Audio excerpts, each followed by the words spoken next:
तो फिल्म की शुरुआत में हम अमेरिकन सोल्जर्स को जंग के दरमियान में देखते हैं। आगे बढ़ते हुए ये अपने रास्ते में आने वाले सभी दुश्मन सोल्जर्स को मारते हुए जा रहे थे। यहाँ तक के एक बिल्डिंग पर ये लोग बॉम्ब से भी अटैक करते हैं और अंदर जाने के रास्ते खोलते हुए कुछ अंदर बढ़ते हैं तो कुछ स्नाइपर्स दुश्मनों को मारने के लिए अपनी पोजीशंस ले लेते हैं। और बाकी जब इस बिल्डिंग के अंदर जाते हैं तो वहाँ दुश्मनों का एक पूरा ग्रुप था जिन्हें इन लोगों ने धड़ाधड़ शूट कर करके मार दिया। यहाँ तक के इस बिल्डिंग के तकरीबन सभी दुश्मन मारे गए, लेकिन इनकी जंग खत्म नहीं हुई थी। ये लोग जैसे ही नीचे गए तो बहुत सारे और दुश्मन इनके सामने आ गए। इनकी तादाद अब इतनी थी कि अमेरिकन सोल्जर्स का इनसे जीतना बहुत मुश्किल लग रहा था, लेकिन वो फिर भी जंग लड़ते रहे। यहाँ तक कि उन्होंने बहुत गोलियां चलाई और ऐसे में इनका एक सोल्जर भी मारा गया। इन सबको खत्म करते ही यहाँ पर दुश्मनों का एक और स्क्वाड भी आ गया था, जिसे देखते हुए रूडी जल्दी से अपने बेस कैंप में हेल्प के लिए मांग करता है। अब ये जंग चल ही रही थी कि एकदम से आसमान पे रेड कलर की लाइट दिखाई देने लगी। हर बढ़ते सेकंड के साथ ये लाइट इतनी तेज होती गई कि सोल्जर्स भी इसे देखकर हैरान हो गए और सारे ही दुश्मन और अमेरिकन सोल्जर्स इस लाइट को देखने के लिए बाहर निकल आए। एकदम से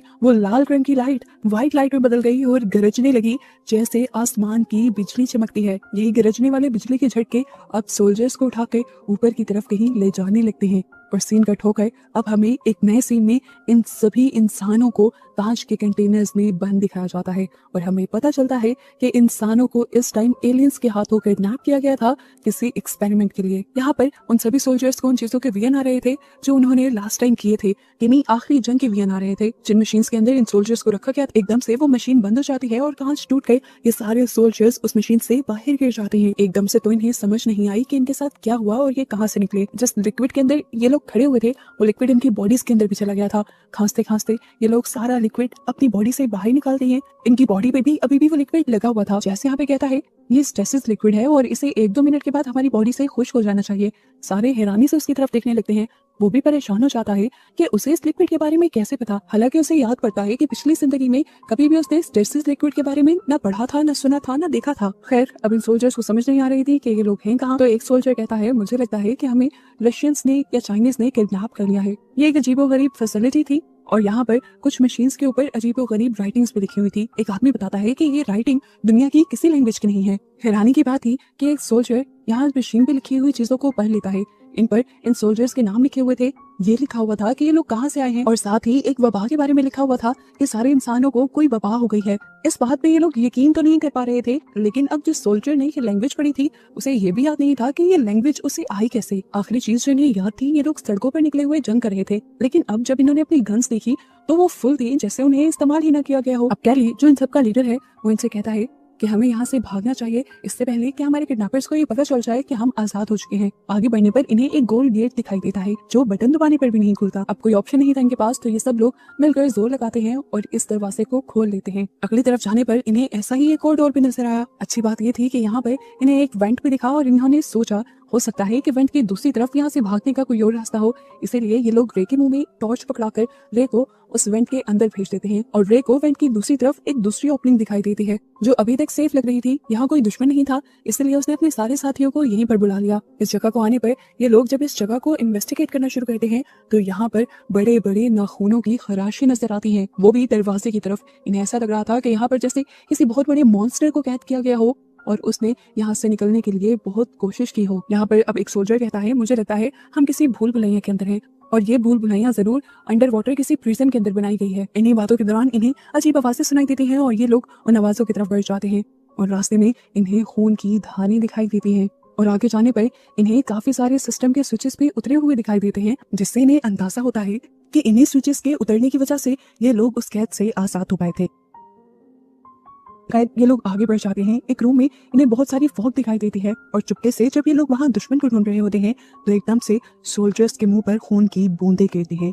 ये लोग जब ऊपर देखते हैं तो खौफ में रह जाते हैं क्योंकि ऊपर इंसानों की लाशें लटकी हुई थी जिनके हाथ और पांव दोनों ही गायब थे, उनको काटा गया था। अगले कमरे में भी तकरीबन यही हाल था, लाशें बिखरी हुई थी और इन्हीं लाशों के दरमियान में एक लड़की को बांध कर रखा गया था।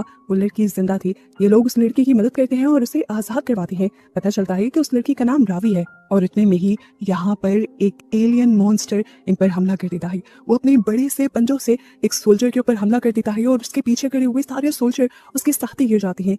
पीछे वाले रूम में हम देखते हैं कि एक दूसरे सोल्जर को एक अजीब सा वेपन मिलता है। दूसरे रूम में अभी भी ये लोग उस क्रिएचर को मारने की कोशिश कर रहे थे अपनी आम गोलियों से, पर इसका उस क्रिएचर पर कोई असर नहीं हो रहा था। वो एक ही धक्का मारकर तीनों सोल्जर्स को नीचे गिराकर बेहोश कर देता है और तभी कैली यहाँ आकर अपने नए वेपन से उसके ऊपर हमला करता है, लेकिन इसका भी ज्यादा कुछ असर नहीं हुआ उस क्रिएचर पर। उस क्रिएचर ने कैली को भी पकड़कर गर्दन से दूर फेंक दिया, उसका वेपन भी नीचे गिर गया और मौके का फायदा उठाते हुए दूसरे सोल्जर ने उसका ये वेपन उठा लिया, उसे रीलोड किया और जैसे ही मॉन्स्टर उसकी तरफ भागता हुआ रहा था तब उसने मॉन्स्टर पर उसी गन से अटैक किया और आखिर वो मॉन्स्टर गिर गया। लोगों को लगा कि एलियन मर गया होगा, इसीलिए सब एलियन की इर्द-गिर्द इकट्ठे हो गए, लेकिन तभी एलियन गुस्से से गुर्राया। वो मरा नहीं था, वो जख्मी था।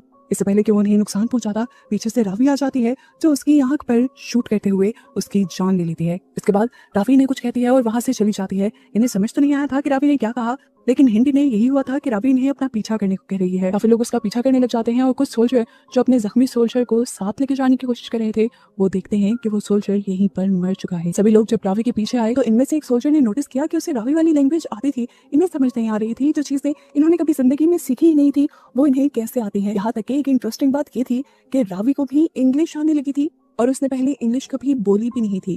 इससे पहले कि ये इन चीजों के बारे में सोच पाते इनके सामने बहुत सारे मॉन्स्टर्स आ जाते हैं जिन्हें ये लेजर गन से मारने की कोशिश भी करते हैं, लेकिन लेजर गन तो इस इतबार क्रिएचर्स के पास भी थी। बेहतर यही था कि ये लोग यहाँ से चले जाते। रावी जो एक लेजर शूट की वजह से गिर जाती है, दूसरा सोल्जर उसे सहारा देकर उठाता है और यहाँ से भगाने की कोशिश करता है। पीछे एक आदमी बैकअप के लिए खड़ा रहता है और मॉन्स्टर्स के ऊपर बार बार शूट करता है ताकि वो बाकी लोगों तक ना पहुंच पाए। और ऐसे ही शूट करते करते ये लोग एक दूसरे कॉरिडोर तक भी आ जाते हैं जहाँ पर रावी को एक लीवर दिखता है।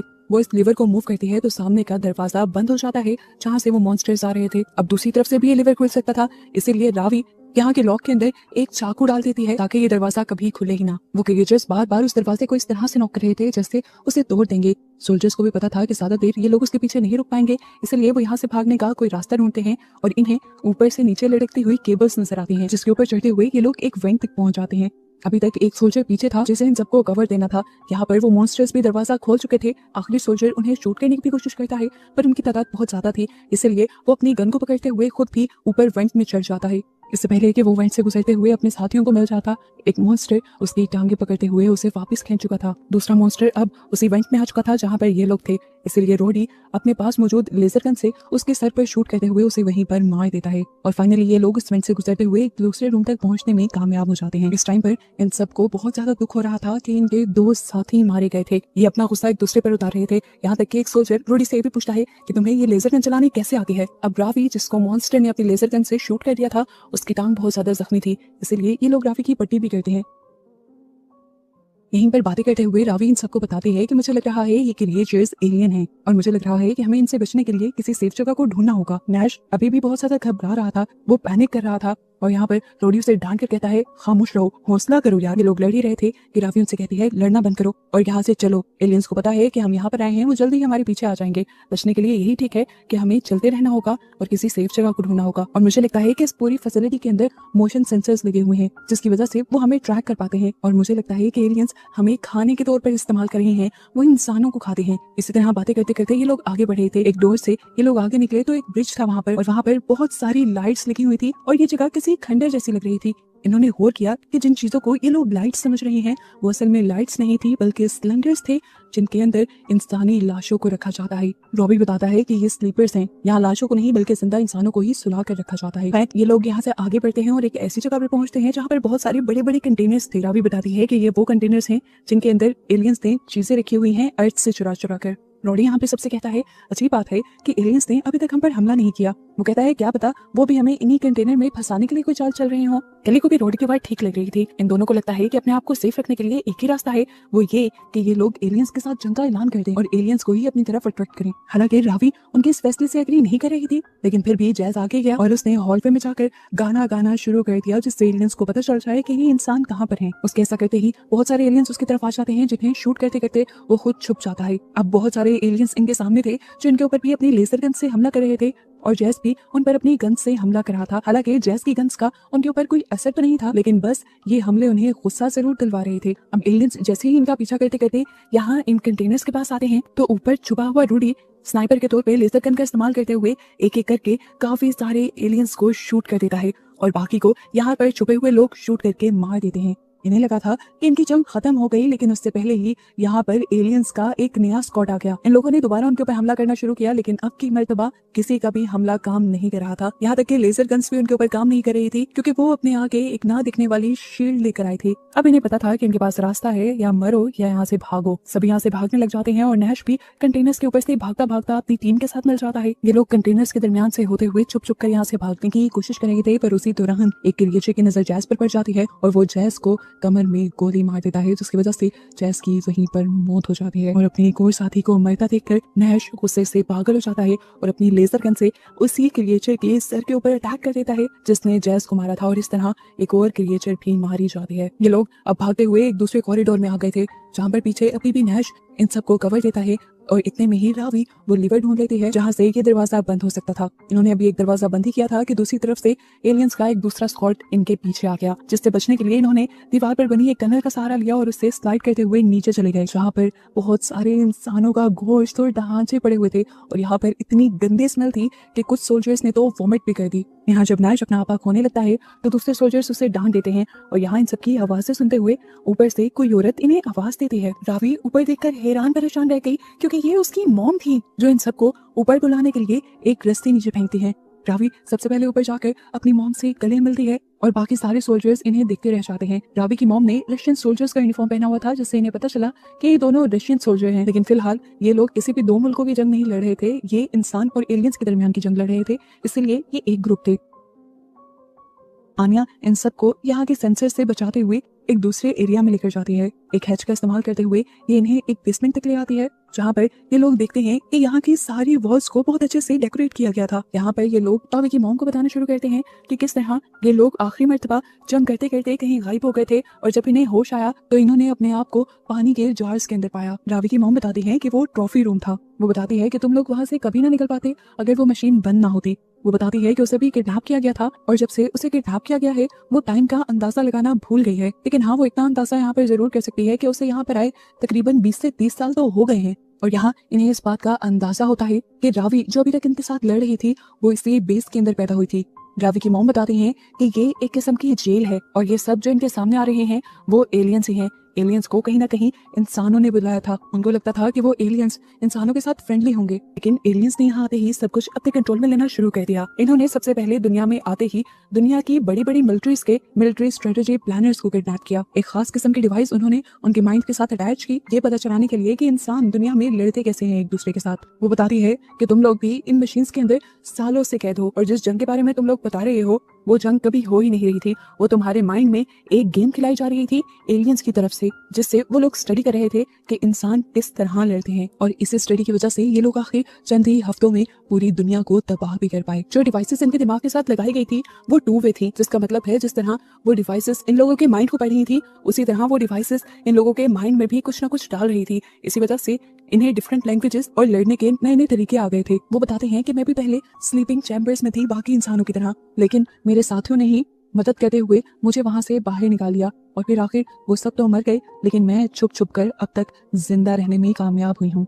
वो बताती है कि मैं ये भी जानती हूँ कि अभी तक एलियंस करना क्या चाहते हैं। उन्होंने सारे इंसानों को सुला कर रखा हुआ है, और अभी तक वो इसी चीज पर काम कर रहे हैं कि कैसे वो अपने प्लेनेट पर दोबारा कांटेक्ट कर सकते हैं। और अगर वो इस चीज में कामयाब हो गए तो समझो वहाँ के बहुत सारे एलियंस यहाँ आ जाएंगे और लड़ना और भी ज्यादा मुश्किल हो जाएगा।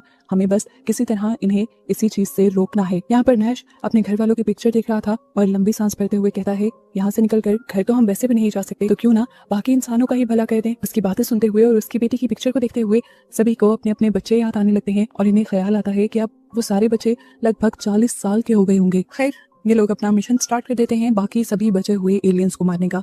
आनिया इन सबको प्लान बताती है, और उसी कैलकुलेशन के मुताबिक यहाँ पर 24 से ज्यादा एलियंस रह गए थे, और वो बताती है कि अभी तक 24 के करीब ही एलियंस टॉप डेक के ऊपर भी हैं, जो बाकी एलियंस से ज्यादा खतरनाक हैं। ये लोग ऊपर जा तो सकते हैं, लेकिन ऊपर जाते ही सेंसर्स की वजह से एलियंस फौरन इन्हें डिटेक्ट कर लेंगे। ऐसे में इनके पास सिर्फ यही ऑप्शन होगा कि ये लोग एलियंस से लड़ें, और लड़ने के लिए आनिया यानी रावी की मॉम के पास कुछ एक्सप्लोजन्स यानी बॉम्ब्स भी थे। ये लोग अब प्लान बनाते हुए ऊपर की तरफ जाते हैं। आनिया और रूडी टॉप डेक के ऊपर ये बॉम्ब इम्प्लांट करते हैं, जबकि बाकी सारे इस टाइम क्रिएचर्स को डिस्ट्रैक्ट करने की प्लानिंग करने में लग जाते हैं। यहाँ रूडी सबसे पहले टॉप डेक के पास जाता है और देखता है कि वहाँ पर पहले से ही 2 एलियंस गार्ड कर रहे थे। वो यहाँ का एक सेंसर देखता है जो पहले से ही खून से ढका हुआ था और दूसरे सेंसर को वो शूट करके तोड़ देता है। और इतने में एलियंस को भी खबर हो जाती है इंसानों की यहाँ मूवमेंट करने की, इसलिए सारे एलियंस यहाँ आ जाते हैं और ये लोग भी जल्दी से एलियंस के सामने आ जाते हैं। एलियंस पर शूट करते हुए ये एलियंस को मार रहे थे और यहाँ पर इन्होंने मरे हुए एलियन की एक शील्ड भी ले ली थी जिससे ये सभी अपने आप को बचाने की कोशिश कर रहे थे। एलियंस को मारते मारते ही ये लोग कॉरिडोर्स के अंदर छुप जाते हैं और यहाँ पर एलियंस भी अपने सेंसर्स की मदद से अपनी आधी टीम को दूसरी तरफ भेज देते हैं क्योंकि वहां पर भी इंसानों के होने का खतरा एलियंस को नजर आ रहा था।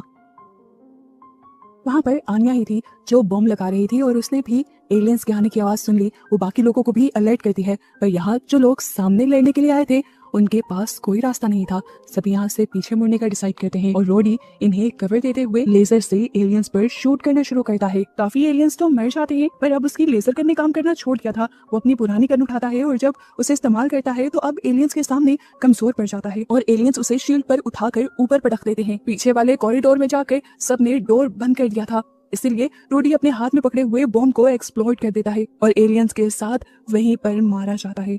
अब यहाँ दूसरी तरफ भी एलियंस आ गए थे जिनके पास शील्ड होने की वजह से इंसान इनका अच्छा मुकाबला नहीं कर पाते और एलियन रावी की मॉम के ऊपर हमला कर देते हैं। रावी जोर से चिल्लाती है और नैश उसे लेकर साइड पर चला जाता है। जिस टाइम रावी की मॉम अपने हाथ में पकड़े हुए सभी बॉम्ब की बेल्ट को एक साथ दबा कर देती है जिसकी वजह से ये चैम्बर ही टूट कर नीचे चला जाता है। नैश ने रावी को एक डेथ मैच पा लिया था, फिर आगे होकर वो गाना गाने लगा ताकि रावी को छोड़कर सभी एलियंस उसकी तरफ अट्रैक्ट हो सके। एक के बाद एक एलियन जो उसके सामने आए अपने वेपन से उसने सबको मार डाला पर अब एलियन स्क्वाड उसके सामने आ गया था। उसने पहले बॉम्ब्स के साथ इन एलियंस को उड़ाने का सोचा और फिर उसे ख्याल आया कि अगर मरना ही है तो फिर लड़कर क्यों ना मरे, इसलिए बाकी सब पर उसने गोलियों से अटैक करना शुरू कर दिया और मजे की बात कि उसने सबको ही मार डाला।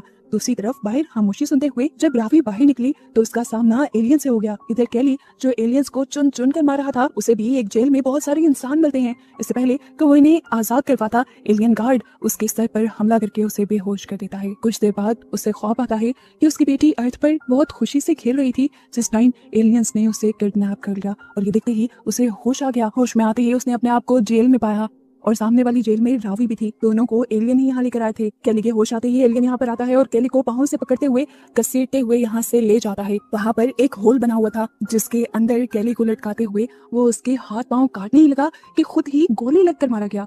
असल में होल के अंदर नैश छुपा था जिसने एलियन को मार दिया। अब ये दोनों मिलकर यहाँ से निकलते हैं और रास्ते में आने वाले सभी एलियंस को मार देते हैं और इंसानों को जेल से आजाद भी करवा लेते हैं। अब एक के बाद एक और बहुत सारे एलियन गार्ड्स इनके सामने आते रहे जिन्हें इन्होंने अपनी लेजर गन से मार दिया। सभी इंसानों के यहाँ से निकल जाने के बाद ये लोग पीछे वाला डोर बंद कर देते हैं। रावी को भी इन्होंने आजाद करवा लिया था तो अब ये लोग 3 सोल्जर्स इकट्ठे हो गए थे। इन्हीं तीनों के पीछे और एलियंस भी लग गए तो इन्होंने एक दूसरे कॉरिडोर में जाकर दरवाजों के पीछे छुपकर कवर लिया। जब इन्हें लगा कि अब ये लोग एलियन से नहीं लड़ पाएंगे तो नैश ने बड़ा ही जबरदस्त फैसला किया। उसने बॉम्ब वाली बेल्ट एक दूसरे चैम्बर में फेंक दी और वहाँ का दरवाजा बंद कर दिया जिसकी वजह से पीछे सभी के सभी एलियंस मारे गए। नैश जश्न मनाने लगा ये जाने बगैर कि अभी मुसीबत टली नहीं। जिस डोर के साथ वो लगा हुआ था उसी डोर के अंदर से एक एलियन ने अपना हाथ डालकर उसकी बॉडी में स्टैब कर दिया और नैश भी यहीं पर मारा गया। अब दरवाजा खुलकर यही एलियन यहाँ इनके सामने आ जाता है और रावी पहचान जाती है कि यही एलियन लीडर है। कैली अपने आप को संभालता है और एक चाकू उठाते हुए इस एलियन से लड़ने लग जाता है पर एलियन की ताकतें इससे कहीं ज्यादा थी। वो कैली को उठाकर ऊपर छत पे मारता है और कैली नीचे गिर जाता है।